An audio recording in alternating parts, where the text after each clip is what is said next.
Sache Mojos. Buen día, señoras, buen día, señores. Bienvenidos al espacio cultural. Ejamipco, meme noviono, ejamipco, tata noviono. Con nuestro habitual saludo en el idioma mojeño trinitario, damos la bienvenida a todos los que nos siguen. Espero que estén listos ya para gustar de cultura. Como es habitual también, con el ritmo del tontochi, arrancamos Sache Mojos.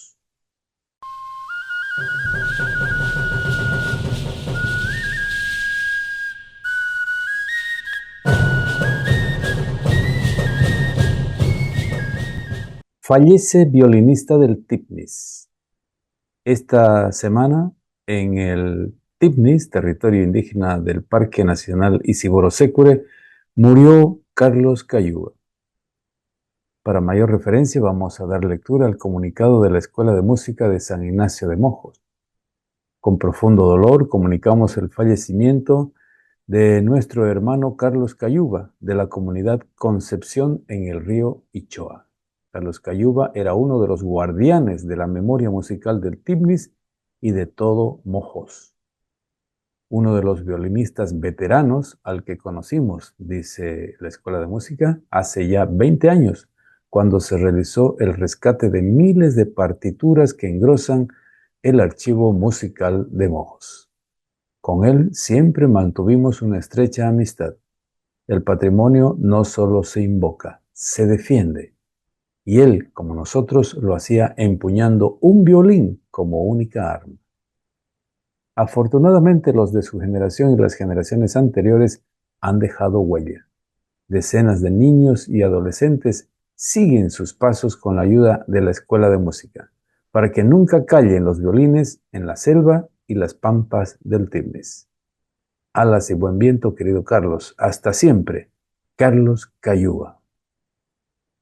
Nos asociamos nosotros a la tristeza que embarga a la familia y también a todo el pueblo de El Tipnis, el pueblo indígena del territorio indígena Parque Nacional Isiboro-Sécure.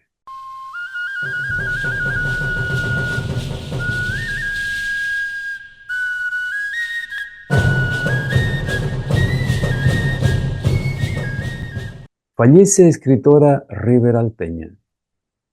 La literatura veniana está de luto. Ha fallecido la escritora Magdalena Sandoval Serrate, autora de libros de cuentos y mitos regionales. La profesora Magdalena Sandoval falleció el lunes 20 de abril. Falleció en la ciudad de Cochabamba, donde ella residía. La maestra Magdalena escribió Una misteriosa historia de bufeos y No más niños es la última audiencia. También lleva en su firma el libro Tierra Moribunda y Mitos y Costumbres. La escritora también es autora del libro Vicariato Apostólico de Pando, Tierra de Misión, Iglesia Misionera. La profesora Magdalena fue sepultada en el Cementerio General de la ciudad de Cochabamba.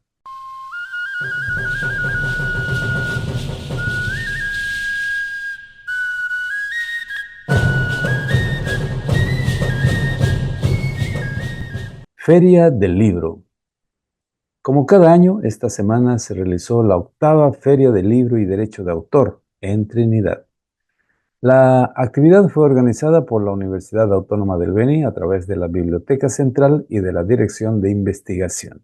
La exposición se efectuó en ambientes de la Casa de la Cultura, que es coauspiciadora de la feria. La Feria del Libro se hace cada año para conmemorar el Día Internacional del Libro, que es cada 23 de abril.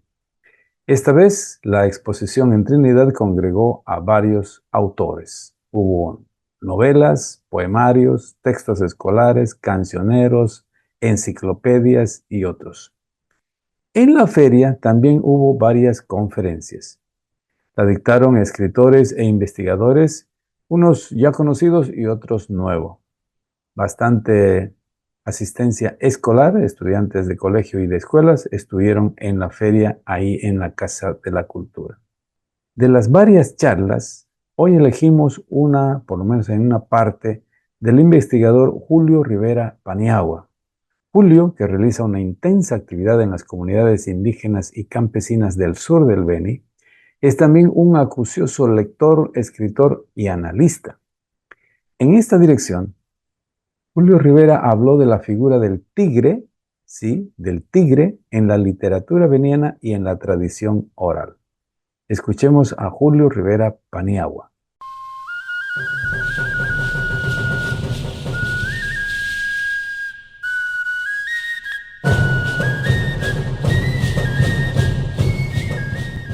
El tigre, felino de cualidades excepcionales dentro del conjunto de animales amazónicos, hermoso, ágil cazador, dentadura y garras afiladas, corre en la pampa y trepa los árboles, se mete al agua, anda de día y de noche, se anima a atacar hasta los humanos.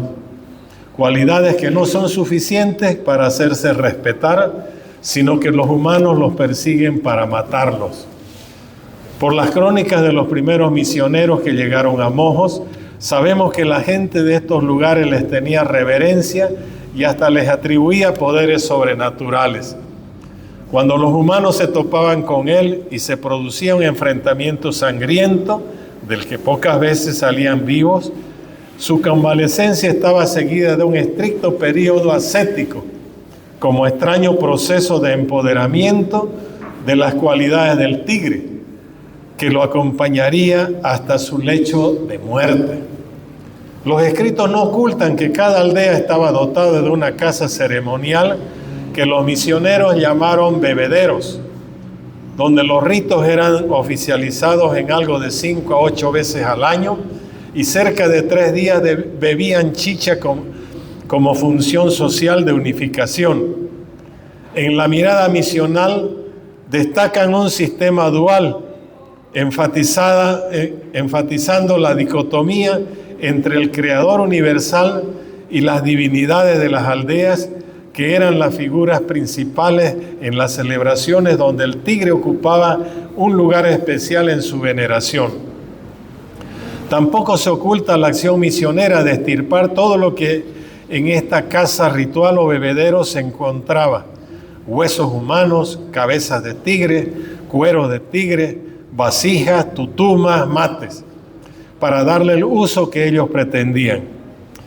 Si las crónicas misionales de Mojos se detienen en destacar una significación relevante de los aborígenes al colocar al tigre con una veneración más acentuada en el conjunto de animales, no escapa el detalle de anotar la estrategia indígena del manejo del matatigre o instrumento de remedo del gruñido del tigre para acercarlo y meterle flechas para matarlo.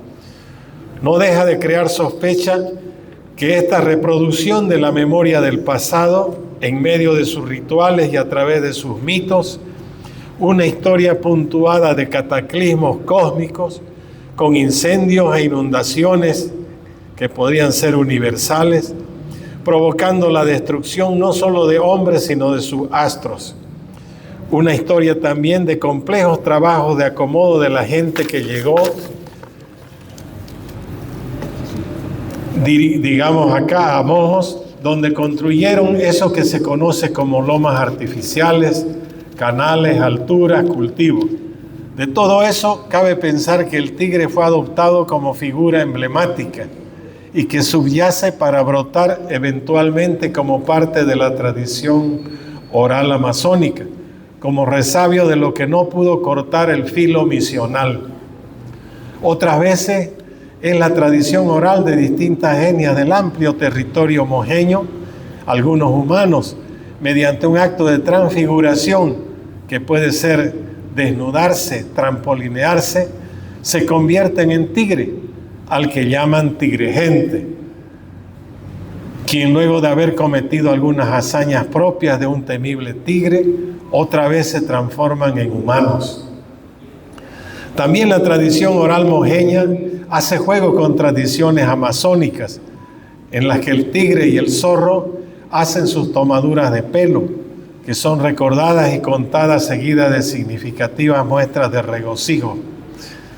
Esta recurrencia del tigre en la tradición oral amazónica, o dicho de otra manera, este retorno de los tigres o retorno de los jaguares, tal vez nos están sugiriendo una mirada más atrás en el tiempo, es decir, una relectura poniendo como elemento de apoyo una vertiente mitológica arcaica que brota provocada por la acción humana, que hace pocos años atrás no se la advertía, pero en la actualidad el medio ambiente se torna cada vez más amenazado. La investigadora Michele Nogales, en su estudio La gente tigre, sabios de la metamorfosis en la Amazonía, nos dice: el jaguar amenazado por el tráfico y la caza en Bolivia, el jaguar o tigre, como es llamado popularmente, posee una fuerte carga simbólica y espiritual para las culturas amazónicas. Con el tigre no se juega. Ese bicho se comunica con la tierra, a ese la tierra le avisa y no le gusta que lo molesten o se lo toquen. Algo que ha dejado, todo siente. Basta que toques su presa o te burles de él cuando estés en el monte para que te aparezca. Por otro lado, su piel, sus colmillos y algunas partes de su cuerpo son muy codiciadas en otros lugares del mundo, provocando la caza indiscriminada y el tráfico de estos animales en Bolivia, poniéndolos en peligro. Entre 2014 y 2018 se decomisaron alrededor de 648 colmillos de jaguar con destino a China, según un reporte del Tribunal Internacional de Derechos de la Naturaleza. En esta oportunidad, la pastoral indígena, la pastoral social Cáritas del Beni, gracias al apoyo de Solidaridad y Cooperación TAU, Miserior y la Comisión de Hermandad en su programa de fortalecimiento cultural, han seleccionado algunos fragmentos sobre el tigre y el entorno simbólico en el que los misioneros que llegaron a Mojos interpretaron como de gran influencia en el comportamiento de los indígenas. Versiones o narraciones de la tradición oral de mojeños, movimas, canichanas y aminaguas. Una versión del escritor Antonio Paredes Candia, que sugiere un espacio geográfico más amplio de la presencia del tigre. Una entrevista o testimonio de don Felipe Muiba Ichu sobre su dramático enfrentamiento con un tigre en el Tibnis. Las versiones carayanas sobre el tigre gente de dos jóvenes narradores que eligieron esta temática para un concurso auspiciado por la Casa de la Cultura del Beni. También hemos aprovechado el trabajo más analítico de la investigadora Michele Nogales, que advierte sobre la fragilidad existencial de los tigres en la actualidad. En el seminario Derecho Ambiental y Valoración del Daño organizado por el Tribunal Agroambiental del Estado Plurinacional de Bolivia, el 25 de abril de 2025, fue difundida una demanda interpuesta ante la Sala Plena del Tribunal Agroambiental en acción ambiental directa de medidas cautelares, preventivas y de reparación integral por daño a la biodiversidad, denunciando la caza furtiva e ilegal y el tráfico de jaguares, pantera onza y sus partes. Esto fue en Sucre el 7 de marzo de 2025. En el anexo de esta recopilación incluimos la parte resolutiva de esta acción ambiental directa de medida cautelar. Sabemos que se podría poner más, pero la intención es de llamar la atención o comprometer sobre el pasado y presente del tigre en la amplia Amazonía. Por ahora, esto es lo que sugerimos para acompañar reflexiones en las comunidades. Muchas gracias.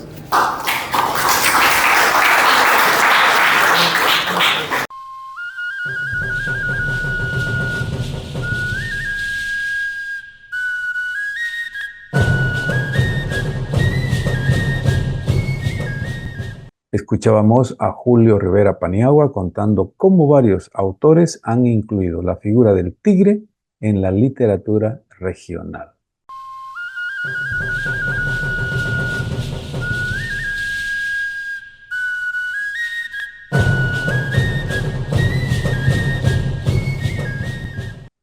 Reto Ciudad Naturaleza. Empezó el reto Ciudad Naturaleza. Este viernes pasado comenzó el concurso de fotografía, especies de fauna y flora urbana en el lente de nuestra cámara. Los amantes de la fotografía y de su propia ciudad pueden sacar foto de toda plantita o animalito que vea en la ciudad, en el ámbito de la jurisdicción municipal. Descubramos las especies que viven en nuestra calle, barrio, plaza o en el parque cercano. Con la foto a través del celular se puede enviar esa imagen para saber qué especie es, un nombre científico incluso, y coloca a tu ciudad en primer plano mundial, porque más de 500,000 de ciudades de todo el globo participan en este concurso. La foto se envía a través de la aplicación Yo Naturaleza, que se puede instalar en el celular. Se busca en la red, se encuentra y se baja la aplicación Yo Naturaleza. Muchos estudiantes de universidades y colegios en Trinidad han empezado a tomar sus fotos. Este año, además de Trinidad, participan las ciudades bolivianas de Sucre, La Paz y Santa Cruz. Empezó el reto Ciudad Naturaleza. El concurso termina este lunes 27. Participen, anímense.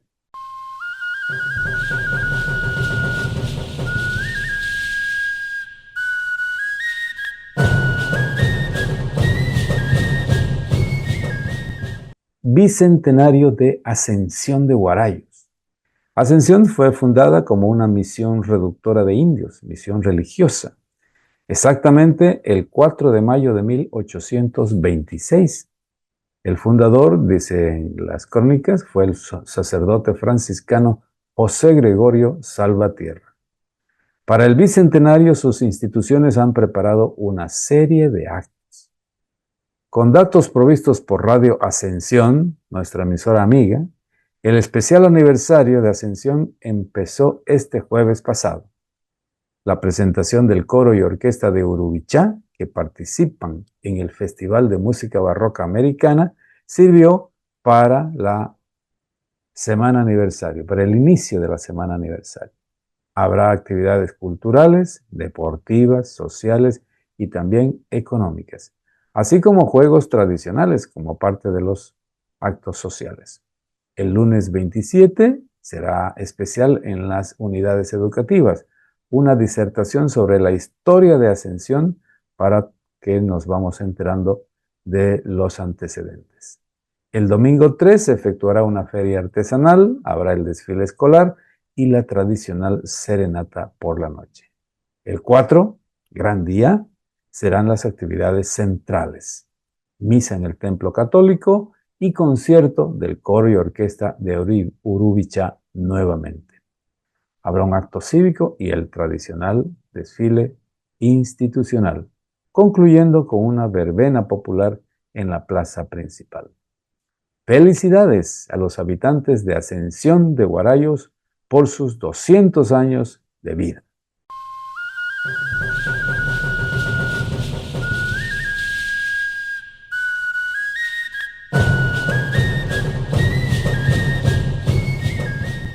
Calendario histórico regional. En esta sección especial, como cada semana, recordamos hitos en nuestra historia regional. Comenzamos. Calendario histórico regional año 1846, 27 de abril. El prefecto del Beni, el coronel Rafael de Borda, informa al ministro de Educación que ha recibido 69 ejemplares del texto Educación de la Infancia.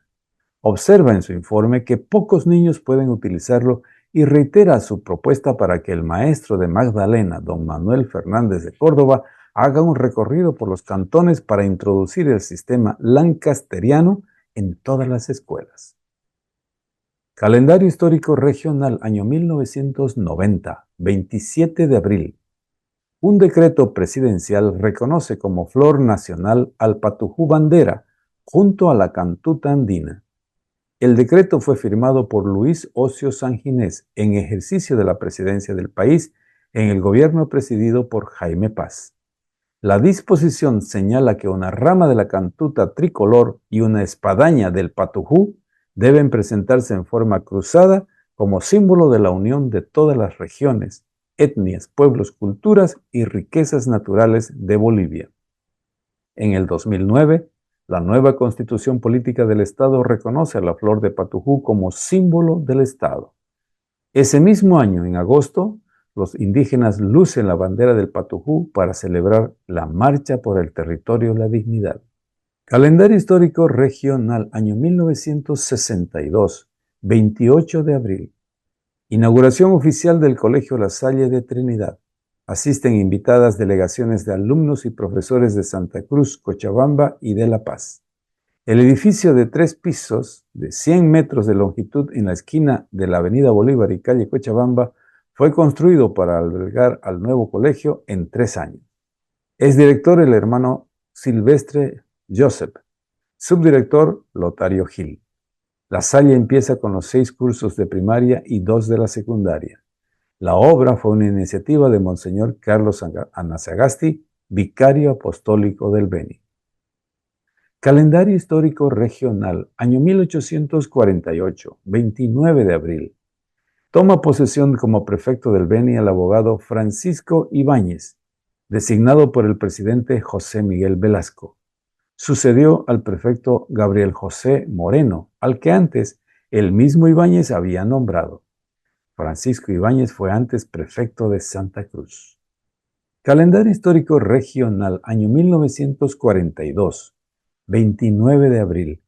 Se erige oficialmente el Vicariato Apostólico de Pando por orden del Papa Pío XII, con sede en Riberalta.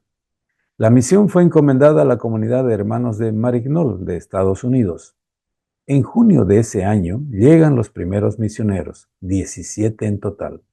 El vicariato tiene jurisdicción en todo el departamento Pando, la provincia Iturralde de La Paz y en la provincia Bacadíes para atender el área de influencia de los pueblos indígenas Pacahuara, Araona, Eseja, Tacana y Cabineño. Calendario histórico regional, año 1936, 29 de abril. Nace Mario Celada Cuellar, hijo de don Pedro Celada y doña Arcelia Cuellar. Tuvo 6 hermanos. Formado arquero de fútbol, integró los equipos de Colegio Nacional, Primero de Mayo, el CAR y el Independiente de Trinidad. Fue fichado por el Aurora de Cochabamba, Die Strongest y también el Bolívar de La Paz. Llegó a ser portero de la selección boliviana. Calendario histórico regional, año 2015, 29 de abril. El Tribunal de Honor del Movimiento Nacionalista Revolucionario MNR expulsa de sus filas al ex senador Sandro Giordano García. El Partido Rosado argumenta que el exmandatario hizo alianza con el Movimiento al Socialismo para la segunda vuelta de elección del gobernador del Beni ese año. El MNR acusó a Giordano de haber respaldado al candidato socialista Alex Ferrier contra la decisión partidaria de apoyar la alianza Unidad Demócrata-Nacer.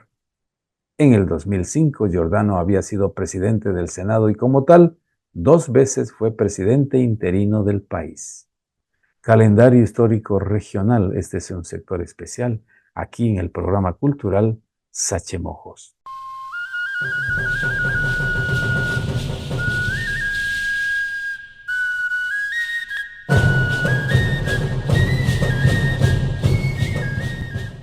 Para mantener costumbres. Esta semana se ha conmemorado el Día Internacional del Libro. La fecha es el 23 de abril de cada año. En la exposición de la Feria del Libro participó este año el escritor veniano Guido Mercado Julio. Feria del Libro con motivo del Día Internacional del Libro, claro está. La obra de Guido Mercado se titula Camino de Soledad. Es una novela y ya está en su segunda edición. Para conocer más de su propuesta literaria, invitamos a Guido Mercado a conversar aquí en Sachemo. Guido es ingeniero petrolero, nació en Villa Alba, provincia de Marván, fue bachiller en Cochabamba y fue graduado en ingeniería petrolera en la ciudad de Santa Cruz. Comparto con ustedes la conversación con el escritor Guido Mercado Julio.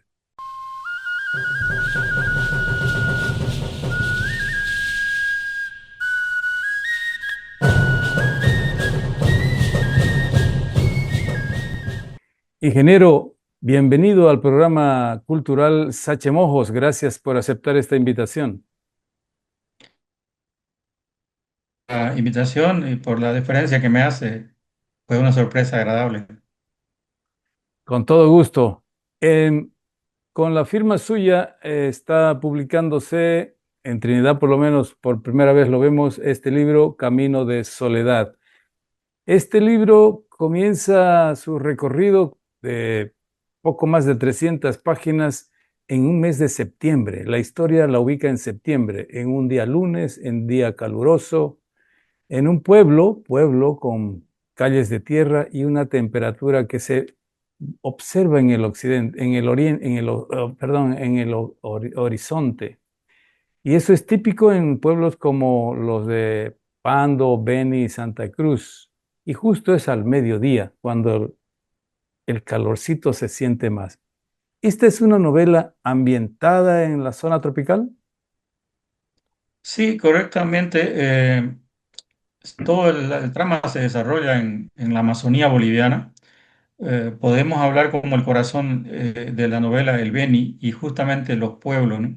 Decir calles, en este caso en el pueblo, es pretencioso porque son caminos, ya que no pasan vehículos por las sendas que se abren, pero bueno, cada autoridad quiere urbanizar su pueblo tomando modelos. Entonces, este pueblo donde transcurre la historia es un pueblo de los llanos, en donde la temperatura de septiembre siempre nos hace ver la reverberación del vapor de agua a la distancia. Correcto. ¿Y la ambientación social, cómo la introduce usted? Porque hay una presentación en la segunda parte que es un poquito protocolar, que no es tan oriental. Le dice usted, le hace presentar al protagonista diciendo, hija, ella es tu profesora. Y a la señorita, profesora, ella es mi hija. ¿Por qué esa formalidad en un ambiente rural?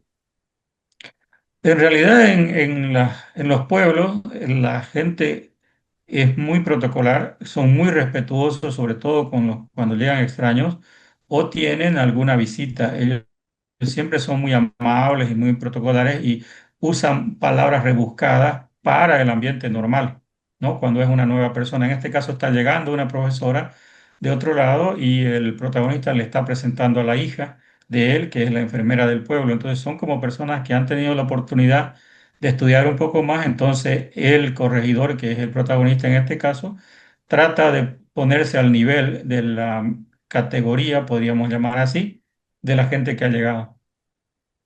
Usted está mencionando ya algunas características de los personajes. O sea, uno es un corregidor y uno es una enfermera. Típico también en la estructura social de nuestros pueblos. ¿Está usted queriendo mostrar esta realidad social? Sí, en realidad la novela trata más o menos de querer fotografiar lo que es el ambiente social de los pueblos del Llano, de los pueblos del Beni, en donde todavía permanecen estas autoridades que hasta hace poco no eran designadas por el Poder Central. De hecho, el Poder Central no tenía ninguna influencia en en los pueblos en tema de autoridad. Ellos elegían a su corregidor y elegían a su alcalde y era el club de madres, el que se dedicaba con el tema de la solidaridad y no sé, había también un grupo en la iglesia, por ejemplo, en mi pueblo, la Legión de María, que se encargaba de llevar los actos religiosos de la iglesia, ¿no? Entonces, ellos se organizaban en este tema y no había mucha influencia del nivel político central. Y esa estructura social usted la está queriendo reflejar, mostrar. ¿Con qué intención? Es con la intención de que no se pierdan estas sanas costumbres de los pueblos. Hay lugares para los que ya vivimos en las ciudades que no conocen, que no han sabido que esto todavía persiste. Es como que es una nostalgia, pero a la vez mostrar que todavía hay estas costumbres, como la sana costumbre de las comunidades de vivir con las puertas abiertas, de salir y conversar con el vecino, de llevarse no sé, en algunos casos todavía el tizón de la hornilla vecina para poder encender el fuego, porque todos son comunarios, hacen comunidad. Mm. Me voy a permitir hacer otra cita, abriendo arbitrariamente es la página 90 y dice, el aullido de un borochi lo sacó de sus reflexiones. El brioso caballo nuevamente se mostró inquieto. Antonio, debe ser uno de los protagonistas, escuchaba los ruidos de la noche y el canto persistente del guajojó. Esta es una figura clásica en una comunidad muy, muy del bosque, muy de la llanura, ¿no? Sí, en este caso quiere mostrar que hay un viajero que está en el monte, está haciendo pascana en una tapera vieja que está en medio de la pampa. Entonces el caballo está amarrado ahí a uno de los horcones de la tapera y él ha hecho una fogata. Y se escucha en pleno campo el canto del borochi, que es un canto bastante inquietante para los que lo hemos escuchado y no refleja al animal. El animal, si uno solo lo escucha y no lo ve, pensaría que es una fiera grande, ¿no? Sin embargo, es prácticamente un zorro patas largas, podríamos decir así. Pero la gente, por su canto, podría imaginarse un bicho mucho más fiero. Y bueno, en la pampa, en el monte, siempre se escucha, ¿no? El grillo, los grillos, la rana, la lechuza, el sumurucucu, en este caso el guajojo, que tiene un canto lúgubre que hace erizar la piel a cualquiera. Voy a acudir también a otra página en la parte final de la novela. Hay un glosario de términos. Glosario es una lista de palabras que necesitan cierta aclaración para el lector. Y usted eh, señala, entre otras palabras, el borochi que decíamos en esa lectura. Es un animal carnicero de la familia de los cánidos, de la familia de los perros. Es el coyote de la América septentrional. Su nombre científico es Canis javatus. El borochi es todavía o ya no es el común, ya no es la común referencia porque no se lo ve mucho. Se lo ha cazado, se lo ha practicado una eh, persecución a este animal. En la zona donde usted refiere, ¿es así? Sí, bueno, el borochi siempre se escucha, pero es difícil verlo porque él, además que tiene un camuflaje natural, su pelaje es muy parecido a la paja seca. Entonces, y además él tiene costumbres nocturnas, por lo que es difícil verlo y es muy huidizo. No es, por ejemplo, como el zorro que se acerca a buscar gallinas, digamos, hasta las casas. El borochi es mucho más, escapa mucho más que los otros animales, entonces es difícil verlo, pero pienso que ha sido el avance de la civilización, los desmontes, las quemas que lo han exterminado, porque no es un animal al que se lo cazaba antes, como hubo una época hace varios años donde la piel de los animales valía mucho, entonces los cazaron hasta casi exterminar, el caso de la alondra que llamamos nosotros, la nutria. Mm, Pero el Borochi no sufrió eso, más bien se fue ahuyentando por el avance de la civilización y como es muy tímido, también el ruido de las maquinarias, ¿no? ujú. Estamos conversando con el ingeniero em, Mercado, que es el autor de este libro, Camino de Soledad. Aquí en su libro tiene un subtítulo debajo del título que es Chacato. ¿A qué obedece esa mención, Chacato? Bueno, es mi nombre, mi apodo de Ah, pequeño. En mi pueblo me dicen así. Y si se fija ahí no está el nombre del autor, está el seudónimo nomás en toda la sí. tapa, ya mi nombre aparece en la contratapa. Porque como hablo de pueblo y hablo de la vida campesina, que fue mi primera infancia, Entonces quiero también rescatar ahí mi apodo, que es una deformación de la palabra chiquitito, ¿no? Después terminó siendo Ah, Chacatito y como ya fui creciendo, ya la gente no me quiso decir Chacatito y me dijeron Chacato y así se quedó y en mi pueblo todavía me conocen por ese apodo.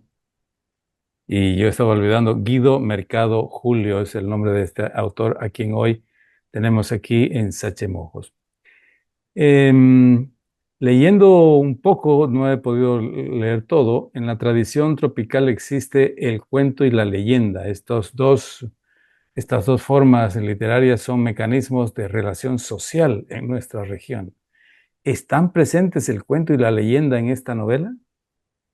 Sí, en esta leyenda la frontera es muy escasa entre cuento, leyenda y realidad, porque Ujú. hay muchas cosas que suceden que uno no sabe en qué limbo se encuentra. Por ejemplo, la novela empieza relatando una forma de encontrar a un malhechor y esto lo he visto en muchos pueblos que hacen la misma estrategia. Entonces, esto no puede ser o leyenda o cuento, más se va a la realidad. El límite entre estas tres figuras es muy tenue, a veces no se sabe dónde uno se encuentra. Un ingeniero petrolero es usted, estudiado, especializado. ¿Cómo un ingeniero petrolero se atreve a entrar en la literatura? ¿Por qué se interesó en esto? Bueno, en realidad es una forma de vida, ¿no? Uno puede tener una profesión, pero también tiene hobbies.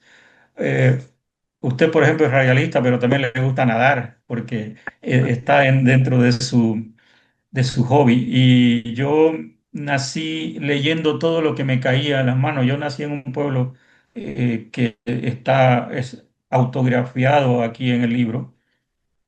Entonces, autobiografiado, perdón, en el libro, Sí. que es un pueblo pequeño donde no había luz eléctrica, donde la radio y las lecturas que llevaban los profesores era la única forma de llegar a la información. Entonces, a mí me llegaban revistas, recortes periódicos, pedazos de libros o libros enteros, lo que me caía cuando aprendí a leer, este, lo leía y luego tuve la suerte de salir del pueblo porque, bueno, no suerte, sino por fuerza mayor, porque solo había escuela hasta quinto básico. Entonces, si uno quería seguir estudiando, debía salir. De esa manera me fui, por ejemplo, a Begoña, al internado Begoña de Fe y Alegría, que estaba en Puerto Almacén, ahí en la Villa Olivares. Y después me fui a Cochabamba, y donde en este colegio de Cochabamba había una biblioteca que era un espectáculo. Entonces todo esto alimentó mi afán de lectura y el que lee quiere escribir y el que cuenta, yo me considero un contador. Cuando usted me pone a charlar con usted, yo quiero contarle todo, pero no lo puedo hacer para mucha gente estando persona a persona, entonces mejor lo escribo para que lea la gente y a eso los animo, que lean Camino de Soledad, porque es una historia de nuestra tierra que fotografía, narra y lo invita a conocer nuestra realidad. Con los brazos abiertos, que vengan. Exacto, como son los comunarios de los pueblos, ¿no? Que siempre son muy amables con la gente que llega. Y en y el Beni tiene la estirpe de la gente mojeña, ¿no? El Beni, Santa Cruz, todo lo que es el oriente boliviano, tienen esa característica de amabilidad, de acoger a- al visitante, de darle lo mejor. Ellos son capaces de abandonar su cama para dársela al visitante Se saca uno y la sacarse la camisa para darle camisa. al amigo. Así es.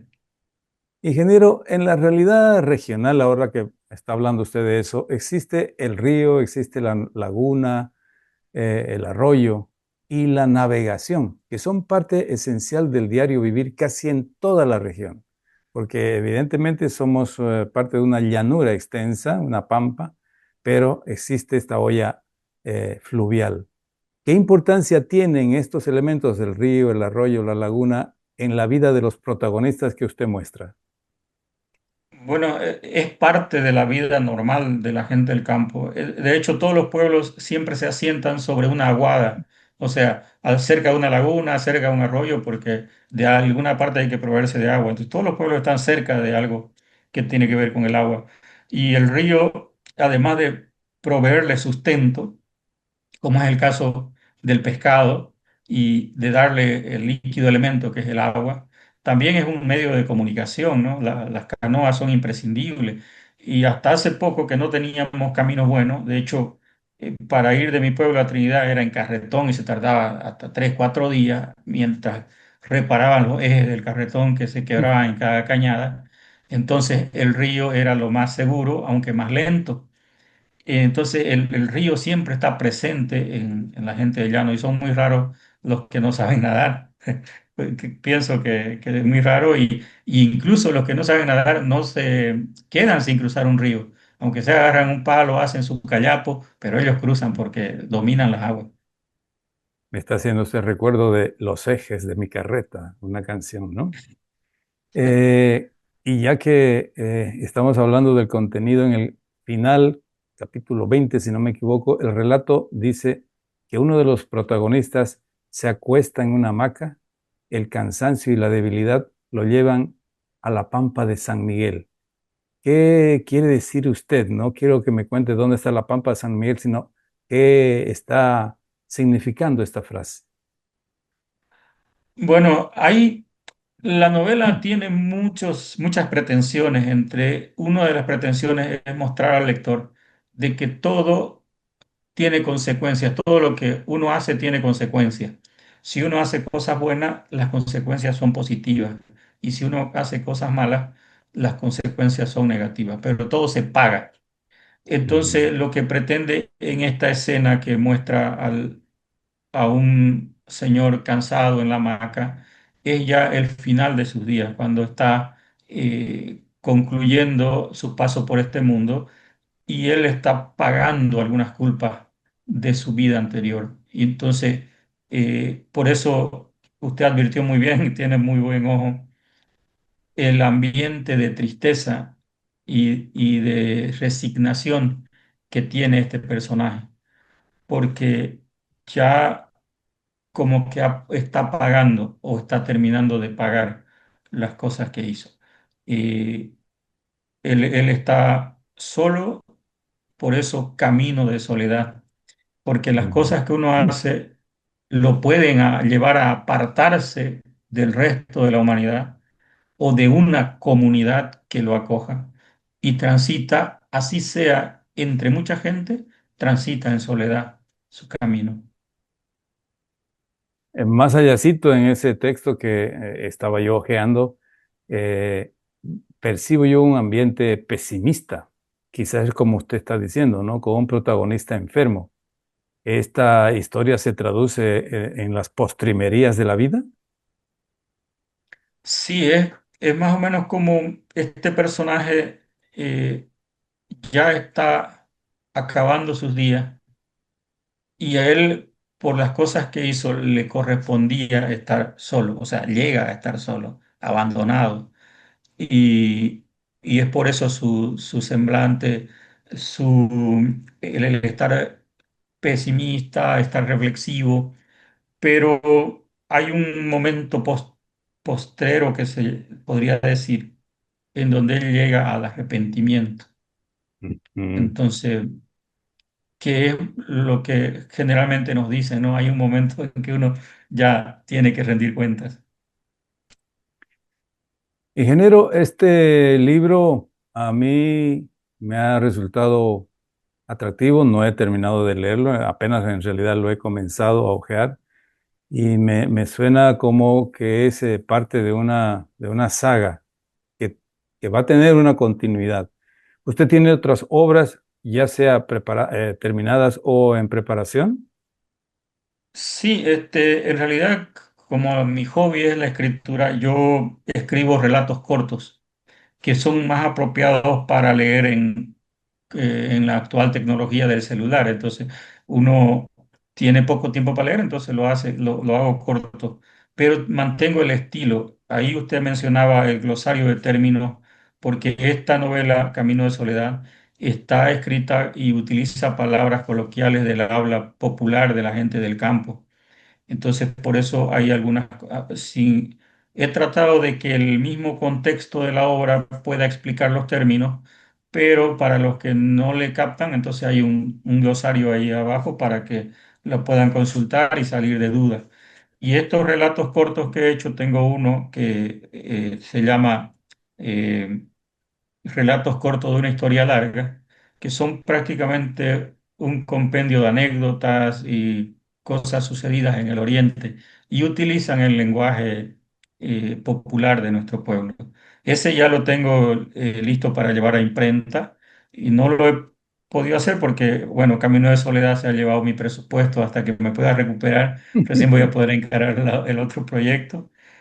Y tengo otro que hice que se llama Píldoras para la Memoria de Mayela, que ha pegado mucho porque lo he pasado a algunos amigos así por mensajes, porque es como acordarnos de los tiempos vividos cuando estábamos en el pueblo y éramos pequeños.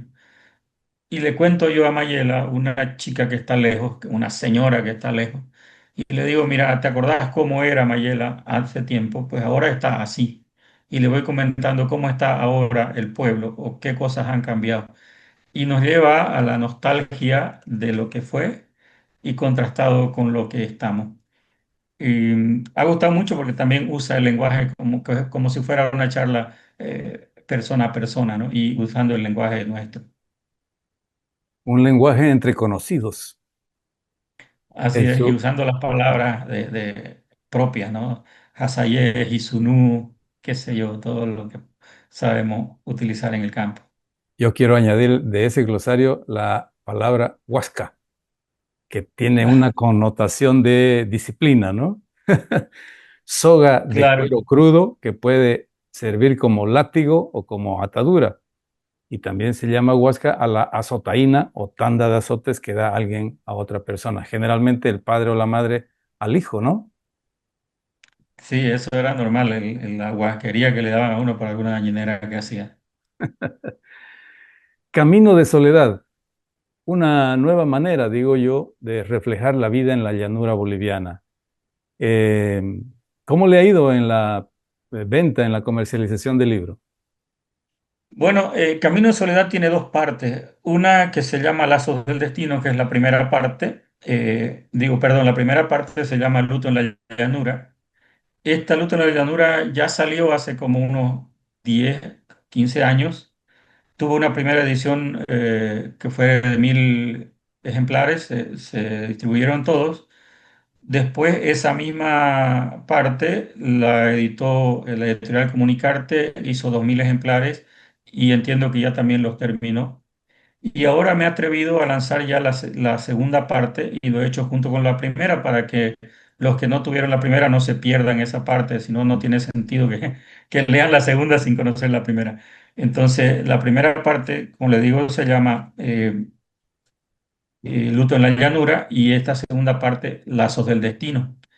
Esto, Lazo del Destino, hemos sacado 2.000 ejemplares, hemos vendido ya algo así como el 25% y bueno, estamos tratando de colocarlo. Es un texto, una historia que es muy atractiva. Lo hacemos, no es una lectura lineal. Usted va a encontrar un capítulo que le habla de una cosa y después el siguiente no le habla de eso mismo, pero en el cuarto o quinto va a encontrar la continuación del primero. Entonces lo lleva a estar con la mente abierta y estar siempre interesado en lo que viene.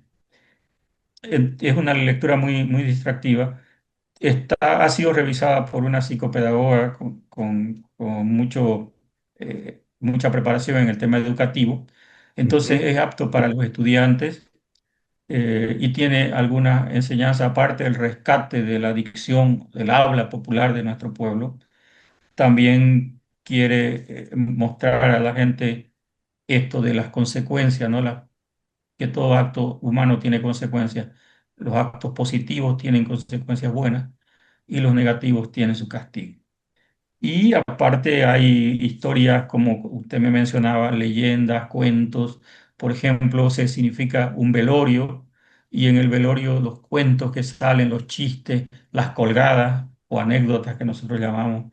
Entonces, hay de todo ahí para distraerse. A propósito de educación, me hace recuerdo que, y usted lo mencionó, que estuvo en el colegio de Begoña del Almacén. Eh, Viene a ser usted el que yo conozca el segundo de los exalumnos de Begoña que escriben. Está mi amigo Dexter Ágreda también, ¿no? ¿Hay otros que escriben de sus compañeros de colegio? Mire, somos tantos los que pasamos por Begoña, pero el grupo que estamos más o menos cohesionados ahora es pequeño. Y conozco lo que escribe Dexter, un gran amigo. Y hay algunos que al ver que nosotros hemos publicado ahí en el chat del grupo nuestros escritos, dicen, yo tengo también mi historia y quiero publicarla y no se atreven, pero ya la tienen lista. Entonces yo le digo, pues anímense porque de eso depende. Como dice usted que hace un ingeniero petrolero escribiendo novelas, pues eso, usted hay que animarse y sale porque la escritura no es inherente a la preparación, aunque claro, obviamente un periodista, por ejemplo, tiene mayor capacidad de redacción que un ingeniero petrolero.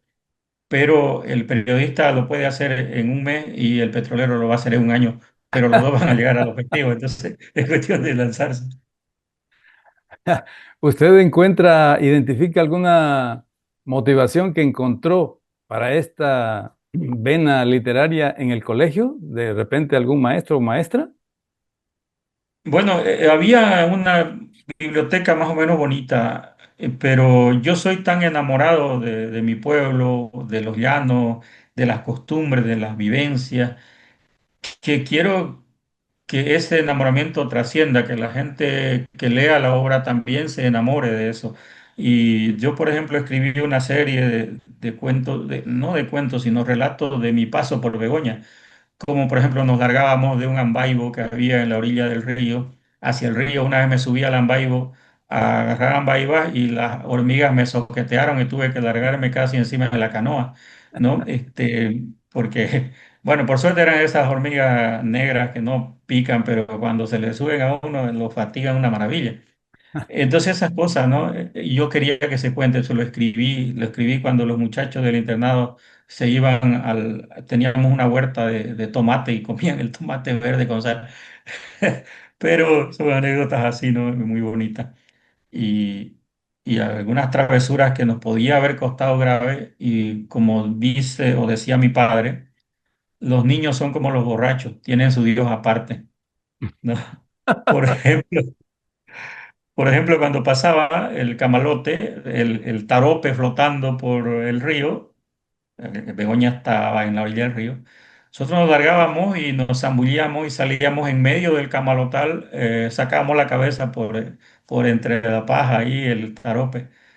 Y estábamos felices, pero ahora me doy cuenta que sonso que éramos, porque imagínense lo que viaja en esas colchas, ¿no?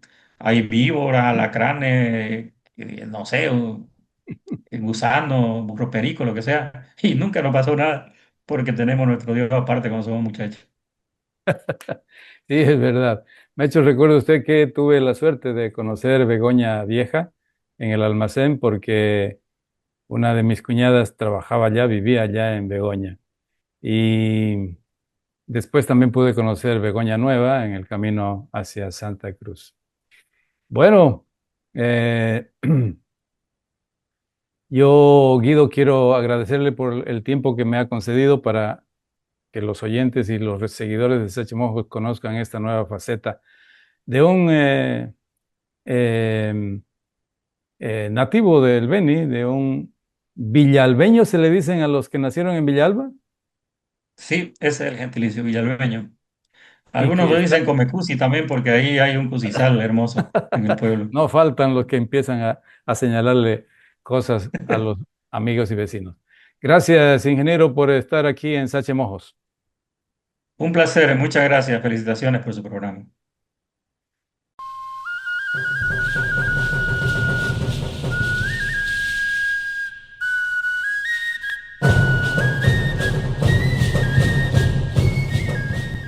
Camino de Soledad es la novela de Guido Mercado Julio. Esta propuesta literaria es una nueva manera de reflejar la vida en la llanura boliviana.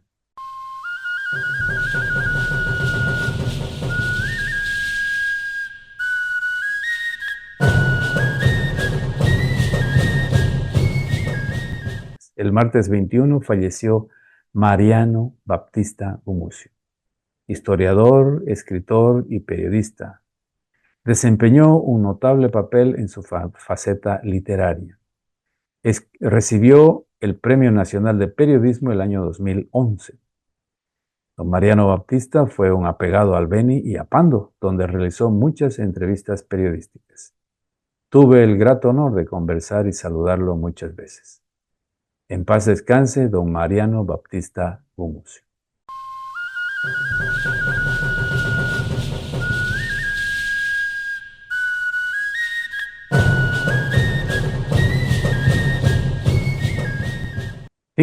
Fin al programa de hoy. Por una semana vamos a darnos un descanso, recogemos material cultural para ofrecerles nuevamente a ustedes. Rusurupaya meme noviono, Rusurupaya tata noviono, Bimo karine tepona semana.